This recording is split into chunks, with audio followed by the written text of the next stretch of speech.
to 805 South, right here in the heart of San Diego. Live and direct. My name is Latesha. I'm with 805 South, the heart of San Diego. We is with the legend, Saladin Martin. Welcome to the show. What's up, fam? How we doing, baby? Good. It's all good. We right there. We rocking. We here, we want to talk about some things. We want to ask some questions. He's a veteran, very experienced, been around. How long you been in the sports? I've been in sports probably since the third grade. So that's been like 64. Wow. 1964. So is that football? That was football, basketball, softball, track, all of the above. All of the above. Yes. Oh my gosh, so perfect. I want to know some of the history of youth sports. I want to know the history of youth sports. Pop Warner, tell us what you loved about it, and tell us what you feel from then to now. What you could give youth sports, any encouragement or inspiration in this new time? That's a great question.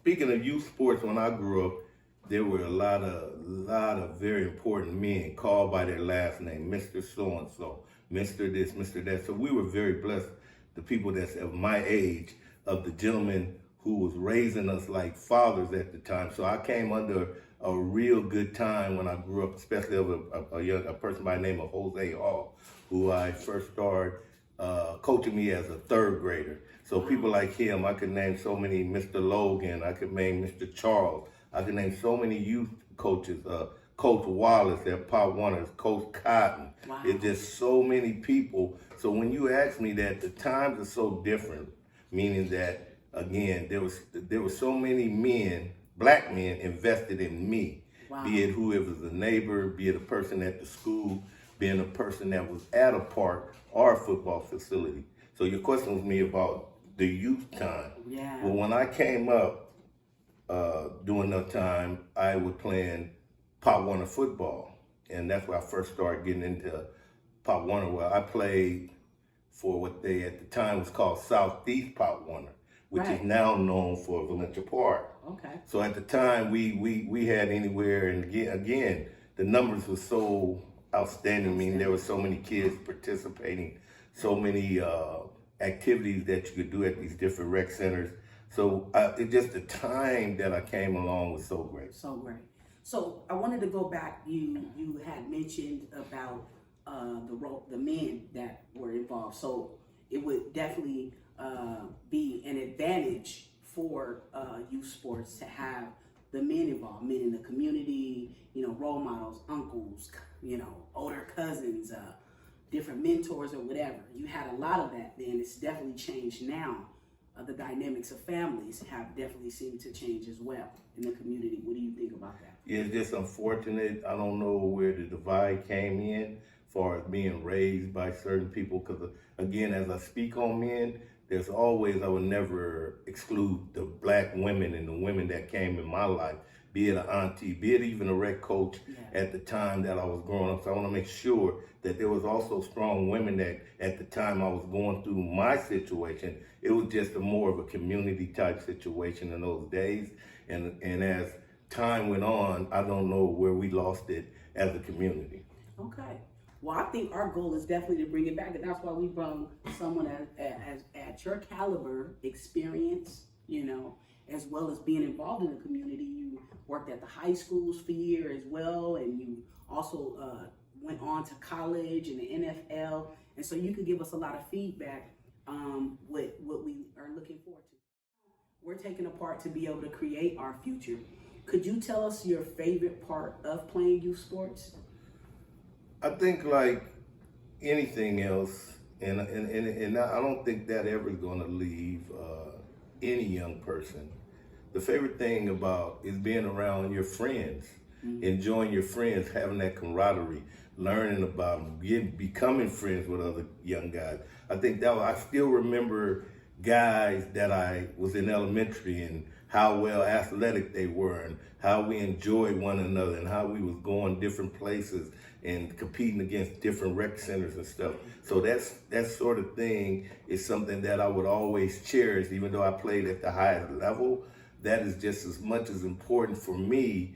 That pretty much did the blueprint for me, where I was able to keep stepping until I got to that final level, which was the National Football League. Wow. So I'm going to be asking you a lot more about your journey with the NFL. So would it be a great thing, amazing thing to say that youth football paved the way for you to be able to head into your career, or it kept you busy? Did it keep you busy and kind of focused and not spending time maybe in other places that you might have could have got in trouble? Was it something that helped keep you, kept you redirected to something positive?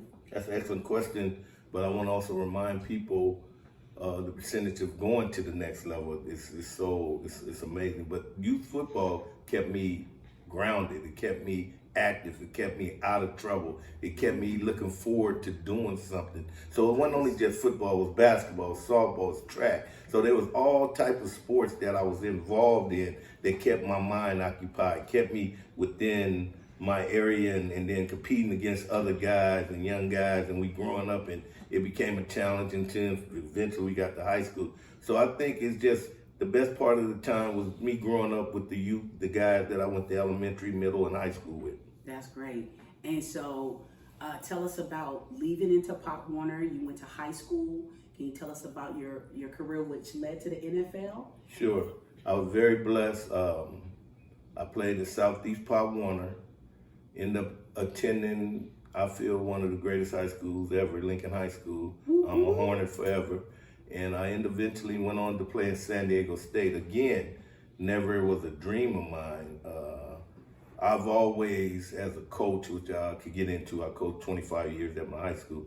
I've always was a type of person and a coach that would always say, well, my mother couldn't afford college. So I was always encouraging college, never the NFL, never major league baseball, or any NBA or anything like that. But if you want to go to college, I mean, like in my case, my parent couldn't afford for me to send college. So I was always on the trying to get kids to get eligible and get their grades right. Not necessarily to be a national football player, but to also be a good citizen and to be able to go ahead and go to school for free. Wow, that's motivation. And so you went on to college, and then eventually you went on to the NFL. What was that experience like? Coming from the community where we come from, you don't make it out. And so I'm sitting here with someone that actually made it out. Not that he didn't go straight to the NFL. He actually went through high school, went to college with no expectations of the NFL, and you were graced the platform to be able to hit the NFL. And so I wanna know, like, what was that feeling like? First of all, the first thing, or one thing you said earlier was a village, right? Mm-hmm. So anything you see out of me came from within where I grew up, my family, the people that raised me. That includes my elementary teachers, my middle school, my high school, my parents, their friends, my parents' friends. So for me, for the base that what made me as a person who I am, again, it was that village. It was those encouragement. It was those never give up. It was those to be determined. It was just seeing people in your neighborhood striving to be the best they can. And with that was the blueprint to get to where I was able to go. Wow, amazing. So we're gonna ask one of the youths that play youth sports. He's gonna come over and ask a question, but you told us you had a ring, right? Yes, I have my Super Bowl ring. We're gonna be right back. Yeah, I'll be right back. Fatherhood. Merry-go-round and round and round. Show you bounce, swing, rock that beat it up. Now put a little step to it. He back. Oh, my eyes is like burning right now. Ooh. Got the ring. So the ring is hot. I love it. We're gonna bring over Joshaie Brown Jr. He is a young man. What's up, fam? What's up? And All so right. What's up, this is a young man everybody? that loves youth sports. And so we always want to ask the young people what they feel about youth sports. And he might have a question or two for Mr. Martin. So introduce yourself and then go ahead and ask him the questions that you'd like to ask him today. Hi, my name is Joshaie. I'm known as J-Movelle. Nice to meet you. My pleasure, fam. So the one question I want to ask Mr. Martin, is have you ever got taunted in the Super Bowl? I've been taunted not only Super Bowl, I've been taunted from elementary to the pros.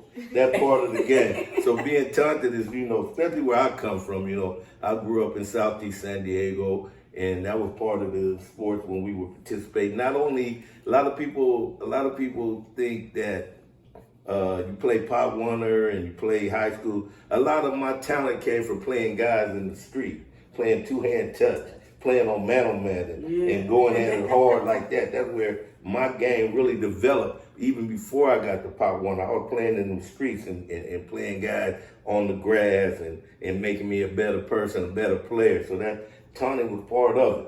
It was a lot better then, not a lot of violence, just a lot of fighting, and it was rap. So that's kind of the way I came up, and here I am today. I'm 68 years old. Wow. I have another question for Sure. Mr. Martin. What do you think was the hardest team when you played? The hardest team I played, first of all, when you're in the National Football League, all teams are hard, right? Yes. So let's start there. So when you say the hardest team, I didn't necessarily look at the team. I looked at the guy with my opponent. I played wide defensive back. So when you ask me that, I think Charlie Joyner was the hardest guy for me to cover. I covered people like Wesley Walker. I covered people like John Jefferson, Wes Chandler. But I looked at it as a defensive back, not so much the team, though it's a team game, because I'm part of the team. But I had to do my job. So I was always concentrating on my job, and my job was to make sure the guy opposed for me didn't catch that football. He caught a few, but I was making sure that I tried to keep him out that end zone. Wow. That's nice. Well, so we have J2 here, J-Movelle Brown. He's 9 years old. He's going to be playing youth football this year. And we have the undisputed, I'm going to say the undisputed, Saladin Martin, No NFL, doubt. you know what I'm saying? Lincoln Super Bowl, all day, high. Lincoln High School, Hornets, All day, So all day. he's an alumni, is amazing. He's part of our history.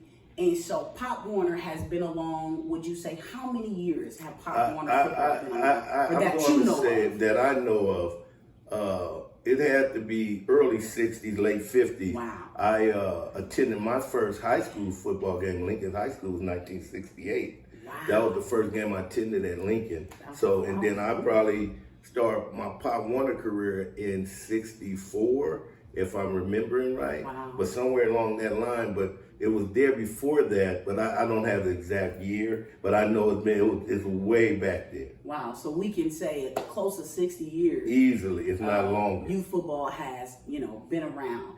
And so it's definitely amazing to hear from you, to sit in your presence, interview you. I'm with a superstar, and so call it what he wants. This is the redevelopment of something that's huge and something big. We definitely need community. No doubt. We definitely need family. No and doubt. We definitely need to empower and encourage our youth. No doubt. What inspiring words do you give or organization going forward in this time of day? What inspiring words can you give them, and what inspiring words can you give any youth that wants to play sports? The most inspiring thing I could give any coach, any young player, is you only as good as the last guy.